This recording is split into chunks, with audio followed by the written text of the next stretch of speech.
ପିଲାବେଳେ ମୋହନଙ୍କର ଦେଖାଶୁଣା କରିବାକୁ ଗାନ୍ଧୀ ପରିବାରରେ ଧାଇଟିଏ ଥିଲା। ନା ତାର ଥିଲା ରୁମ୍ଭା। ରୁମ୍ଭାକୁ ବେଶୀ ଭଲ ପାଉଥିଲେ ମୋହନ ଦାସ। ଅନେକ ସମୟରେ ରାତିରେ ମୋହନ ରୁମ୍ଭା ପାଖରେ ଶାନ୍ତିରେ ଶୋଇଯାଉଥିଲେ।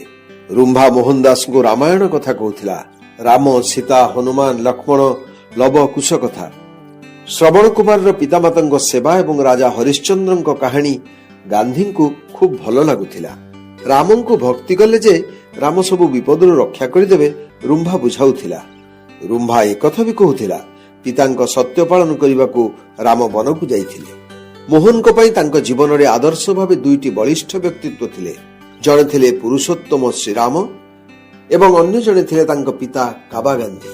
ଏହି ଦୁଇ ଜଣଙ୍କ ପ୍ରତି ମୋହନ ଦାସଙ୍କର ଅସୀମ ଭକ୍ତି ଏବଂ ଶ୍ରଦ୍ଧା ଥିଲା। ପିଲାଦିନେ ମୋହନଙ୍କୁ ଅଧିକ ଭଲ ପାଉଥିଲେ ତାଙ୍କ ବଡ ଭଉଣୀ ରାଲିଏତ। ରାଲିଏତଙ୍କ ଡାକ ନାଁ ଥିଲା ଗୋକି।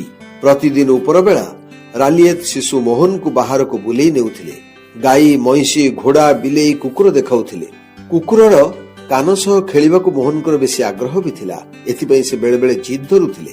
ଗାନ୍ଧୀଙ୍କ ପାଠପଢା ଆରମ୍ଭ ହୋଇଥିଲା ଚାଟଶାଳୀରୁ। ବାଲିରେ ଲେଖି ସେ ଅକ୍ଷର ଶିଖିଥିଲେ। ମୋହନଙ୍କ କିଛି ସାଙ୍ଗ ଖେଳିଲା ବେଳେ ମନ୍ଦିରରୁ ଦିନେ ମୂର୍ତ୍ତିଟିଏ ଚୋରି କରିନେଲେ। ମୋହନ ଏହାକୁ ଦେଖିଥିଲେ। ଚୋରିର ପଚରାଉଚରା କରାଗଲା। ସାଙ୍ଗମାନେ କିନ୍ତୁ ଏହି ଚୋରି ଘଟଣା କିଛି ଦେଖିନାହାନ୍ତି ବୋଲି କହିଲେ। ମୋହନ କିନ୍ତୁ ଚୋରି କରିଥିବା ପିଲାକୁ ଚିହ୍ନାଇ ଦେଲେ। ସେହି ଦିନଠୁ ସମସ୍ତ ସାଙ୍ଗମାନଙ୍କ ପାଇଁ ମୋହନ ଏକ ଆଦର୍ଶ ହୋଇଯାଇଥିଲେ। ସବୁ ଖେଳରେ ସାଙ୍ଗମାନେ ତାଙ୍କୁ ରେଫରି କରୁଥିଲେ। ମୋହନ ଥିଲେ ସଚ୍ଚୋଟ। ଗାନ୍ଧୀ କହନ୍ତି, ଚୋରି କରିବା ପାପ, ଚୋରିକୁ ଲୁଚାଇବା ବି ପାପ। ଜଣେ ସାହସୀ ବ୍ୟକ୍ତି ହିଁ ସତ କହିବାକୁ ଭୟ କରେ ନାହିଁ।